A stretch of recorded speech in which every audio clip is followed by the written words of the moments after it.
G. Bismillahirrahmanirrahim. So yesterday, this is the problem that I gave you. Two charges are there, plus 5 coulomb and minus 7 coulomb. These two charges are there, and we have to put a charge of 10 coulomb somewhere in such a way that the resultant force on this one is 0. Okay, so how we can do that? Now let us think about it in this way. If the resultant force has to be 0, then the forces acting on a particular body, they have to be in the opposite direction, right or wrong? For example, on a particular body, if both the forces are acting in the same direction, can they balance each other? The resultant force will ever be 0 here? No, right? Yes or no বলো, আমি তো okay, so এটা কখনোই resultant force এই ক্ষেত্রে 0 হবে না, because they are acting in the same direction. So now to get the resultant force 0, we have to make sure that the forces are acting in the opposite direction. This is the very first condition, right? So সেই হিসাবে আমরা একটু decide করি যে এটা probably কোথায় বসাইলে আমার resultant ফোর্সটা 0 আসতে পারে। মনে করো আমি 10 কুলম্ব চার্জটাকে মাঝখানে কোথাও বসাইলাম। মাঝখানে কোথাও বসাইলে আমার কি এই যে ফোর্স দুইটা কি দুইটা অপোজিট দিকে হয় নাকি একই দিকে হয় সেটা আমরা দেখি। যেহেতু এটা প্লাস 10 কুলম্ব আর এটা প্লাস 5 কুলম্ব, ওকে, প্লাস 10 কুলম্ব চার্জটা এখানে বসাইলে ইট উইল বি রিপেলড, মানে এটা এটাকে রিপেল করে আরো দূরে ঠেলে দিবে। আবার এই যে নেগেটিভ চার্জ, এই যে পজিটিভ চার্জটাকে অ্যাট্রাক্ট করে নিজের দিকে নিয়ে আসতে চাইবে। দেখা যাচ্ছে মাঝখানে যে কোনো পয়েন্টেই আমরা এই 10 কুলম্ব চার্জটা রাখি না কেন, কি হবে, এর উপর যে দুইটা ফোর্স অ্যাপ্লাই করে, যে অ্যাপ্লাইড হয়, সেই দুইটা ফোর্স একই দিকে। তাইলে এখানে মাঝখানের কোনো পয়েন্টে আসলে সামেশন অফ ফোর্স 0 পাওয়ার কোনো সম্ভাবনাই নেই, বিকজ সামেশন অফ ফোর্স 0 হইতে হলে ফোর্স গুলো অপোজিট দিকে হইতে হবে, then there is a possibility that they will be able to balance each other. তো ঠিক আছে, তাইলে আমরা বুঝলাম যে মাঝখানে হবে না। এইবার মাঝখানে না হলে তার মানে বাইরে হবে, হয় এদিকে বাইরে হবে নাইলে এদিকে বাইরে হবে। কোন দিকে বাইরে হবে সেটা বোঝার জন্য আবার আমাদেরকে দেখতে হবে, ফার্স্ট কন্ডিশন কি, দুইটা অপোজিট দিকে অ্যাপ্লাই হইতে হবে। সেকেন্ড কন্ডিশন হচ্ছে ফোর্স দুইটা ইকুয়াল হইতে হবে। এদিকে যদি 5 নিউটন ফোর্সে কেউ টানে, ওইদিকে 5 নিউটন ফোর্সে টানলে তখনই এটা ব্যালেন্সড হবে, এবং তখনই আমাদের summation of force, resultant force, এটার উপরে 0 আসবে। তো তাইলে সেটা করার জন্য আমাদেরকে দেখতে হবে যে কোন দিকে বসাইলে আমার ফোর্স কতটুকু অ্যাপ্লাই হয়।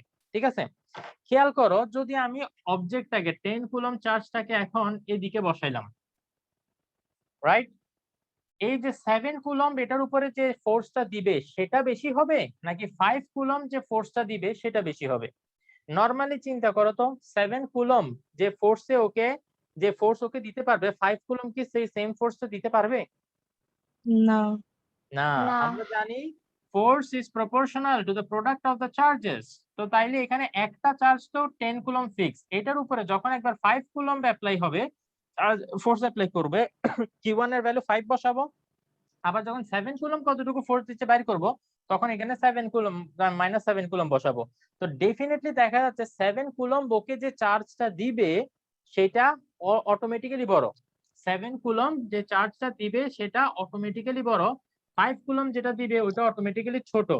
আবার আরো একটা কি ঘটনা তুমি ঘটাইছো, তুমি এটা 7 কুলম্বের কাছে রাখছো, 7 কুলম্বের কাছে রাখার কারণে এই ফোর্সটা আরো বড় হয়ে যাবে, এবং 5 কুলম্ব থেকে দূরে রাখার কারণে এই ফোর্সটা আরো ছোট হয়ে যাবে। তাইলে কি তুমি এটা ব্যালেন্স করতে পারবা? কি No. বললেন স্যার? আবার বলি, এই যে 10 কুলম্ব এটা 7 কুলম্ব থেকে কাছে, তাইলে 7 কুলম্ব অলরেডি 7, ভ্যালুটা 5 এর থেকে 7 বড় ভ্যালু না? তো অলরেডি 7 ওকে বেশি ফোর্স দিচ্ছিল, আবার তুমি রাখছো 7 কুলম্বের কাছে, তাইলে 7 কুলম্ব যে ফোর্সটা দিবে সেটা অনেক বেশি বেড়ে যাবে। আবার 5 কুলম্ব এটা 7 থেকে ছোট নাম্বার না, তো এটা যে ফোর্সটা দিবে সেটা ছোট ফোর্স, অলরেডি 7 থেকে ছোট। আবার তুমি রাখছো 5 এর থেকে দূরে, অনেক দূরে, 7 এর কাছে কিন্তু 5 এর থেকে দূরে, তার মানে 5 কুলম্ব যে ফোর্সটা দিবে সেটা আরো উইক হয়ে যাবে, তাহলে 5 কুলম্ব যে রিপেলিং ফোর্সটা দিবে সেটা আরো ছোট হয়ে গেল। তাইলে এইখানে রাখলে ব্যালেন্স হওয়ার কোনো সম্ভাবনাই নেই। তোমাকে যদি এই ফোর্সটা ব্যালেন্স করতে হয় তাহলে কোথায় রাখতে হবে? 5 কুলম্বের এইদিকে, এই সাইডে বাইরে রাখতে হবে। কেন এখানে বাইরে রাখলে কিভাবে এটা ব্যালেন্সড হবে আমরা বোঝার চেষ্টা করি। খেয়াল করো, এখানে 10 কুলম্বটা যদি আমরা রাখি, 7 কুলম্ব অলরেডি ওর উপর বেশি একটা ফোর্স দিচ্ছিল, তো সেই কারণে আমরা 7 কুলম থেকে দূরে রাখছি, দূরে রেখে ফোর্সটাকে একটু কমাই আনছি। আর 5 কুলম অলরেডি 7 থেকে ছোট, যেহেতু 7 থেকে 5 ছোট না, তো 5 কুলম কম ফোর্স দিতে পারতেছিল, আমরা 5 কুলমের কাছে রাখছি, কারণ যত কাছে রাখবো ফোর্স তত বাড়বে। তো তাহলে 5 কুলমের ফোর্স থেকে একটু বাড়াইছি। তো 7 কুলমের ফোর্স থেকে একটু কমায়, 5 কুলমের ফোর্স থেকে একটু বাড়ায় আমরা চাইলে এদিকে একটা ব্যালেন্স সিচুয়েশন আনতে পারি। তাহলে এই জিনিসটা কি ক্লিয়ার? যে মানে আমরা হ্যাঁ ওদের লাইন ছাড়া উপরে বা নিচে হইতে পারবে না, না, মানে একই লাইন বরাবর হইতে হবে। ওইটা যদি চিন্তা করতে যাও অনেক বেশি কমপ্লিকেটেড হয়ে যাবে। ওইটা ওইরকম ভাবে আমরা তাইলে হবে কি জানো, তোমার এই যে এখানে যদি রাখো তাইলে এদের মাঝখানের যে অ্যাঙ্গেল, এই অ্যাঙ্গেল গুলা কনসিডারেশনে চলে আসবে, তখন অনেক বেশি। কেন আমরা তো ক্রিটিক্যালে যাব? তাইলে এই জিনিসটা কি ক্লিয়ার? আমি তোমাদেরকে বলি, যদি এই জিনিসটা শুরুতেই তোমরা ক্লিয়ারলি বুঝে যাও যে 10 কুলমটাকে কোন জায়গায় প্লেস করতে হবে, এক্সাক্ট কতটুকু ডিসটেন্স ওইটা আমরা জানি না, ওইটা ক্যালকুলেশন করে বের করতে হবে। বাট আমরা এইটা যদি একবার আইডিয়া করে ফেলতে পারি যে এটাকে মাঝখানে বসাইলে এই সামেশন অফ ফোর্স 0 হবে, নাকি 7 কুলম্বের ওইদিকে বাইরে বসাইলে হবে, নাকি 5 কুলম্বের বাইরে এদিকে বসাইলে হবে, এই জিনিসটা যদি শুরুতে বুঝে যাও পরের ক্যালকুলেশন অনেক ইজি হয়ে যাবে। কি বলছি বুঝতে পারছো? জি। ঠিক আছে, তো তাইলে চলো আমরা আমাদের ক্যালকুলেশন কন্টিনিউ করি।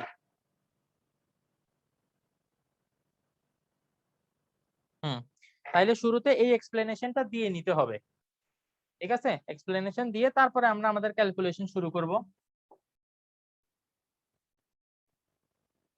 আমাদেরকে বলা হয়েছে কি, summation of f has to be 0, that means f1 plus f2 দোনোটা ফোর্স মিলে 0 হয়ে যেতে হবে। তো তাইলে এখানে f1 equal to should be minus f2, correct or not?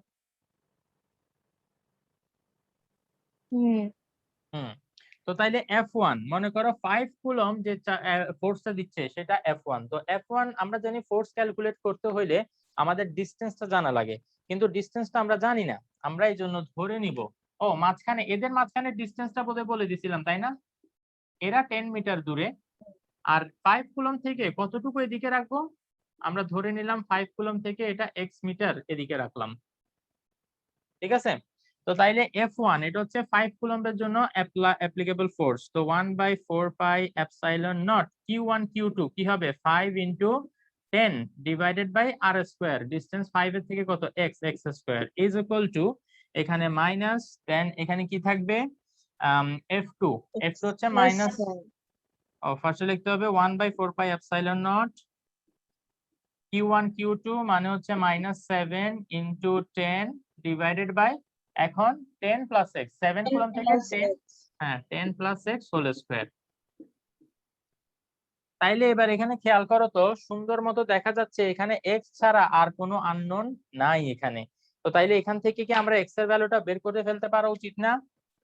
প্রথমে কিছু জিনিস ইজি করে দিচ্ছি তোমাদের জন্য, 1/4 pi epsilon not 1/4 pi epsilon not কাটাকাটি করে ফেলবা, এদিকে 10 আছে এদিকেও 10 আছে কাটাকাটি করে ফেলবা। এরপরে এবার বাকি ক্যালকুলেশন গুলো তোমরা নিজের মতো করে করবা। এদিকে মাইনাসে মাইনাসে কি হয়ে যাবে, প্লাস হয়ে যাবে, ঠিক কি না? এদিকে মাইনাসে মাইনাসে প্লাস হয়ে যাবে। তো তাইলে এবার এখানে থাকে কি দেখি বলো তো, 5/x স্কয়ার। আমরা একটু এটা কমপ্লিট করি, চলো আমরা এটা কমপ্লিট করি। তো এদিকে হবে কি উপরে 7 নিচে 10 plus x হোল স্কয়ার। হ্যাঁ, তারপরে এবার আমরা কি করব, আমরা ক্রস মাল্টিপ্লাই করতে পারি, 7 into x square is 7x square.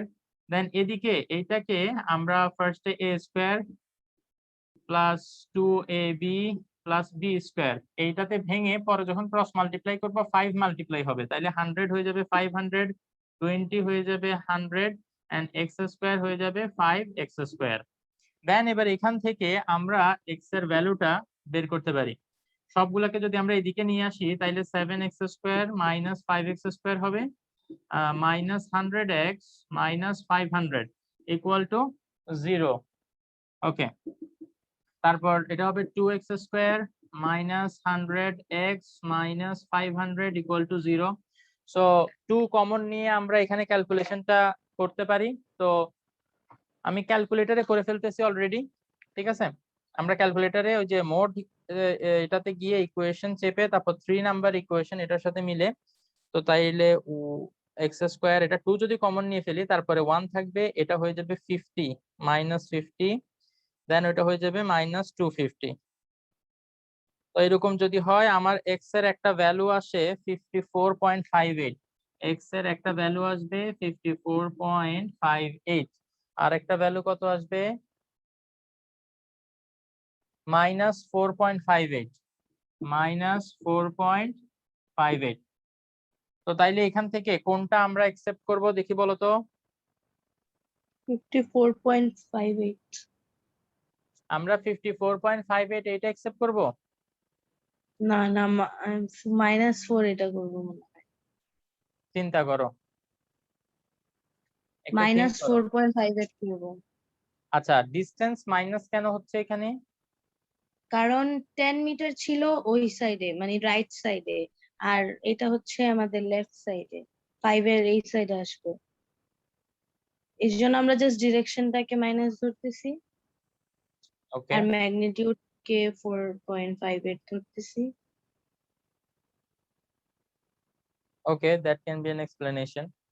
তো এখন এই জিনিসটা একটু আমি আমি তোমাদের আরো একটু মতামত জানতে চাই যে কার কাছে কি মনে হয় যে কোনটা অ্যাকসেপ্টেবল।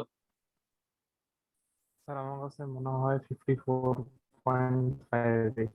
আচ্ছা, মোর্শেদের কাছে মনে হয় 54.58। তারিক, তোমার কি মনে হয়?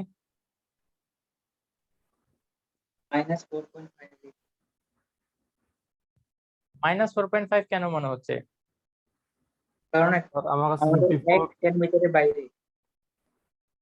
10 মিটারের বাইরে, ওকে। তো 10 মিটারের 10 বাইরে হলে কি? মিটারের অন্যদিকে।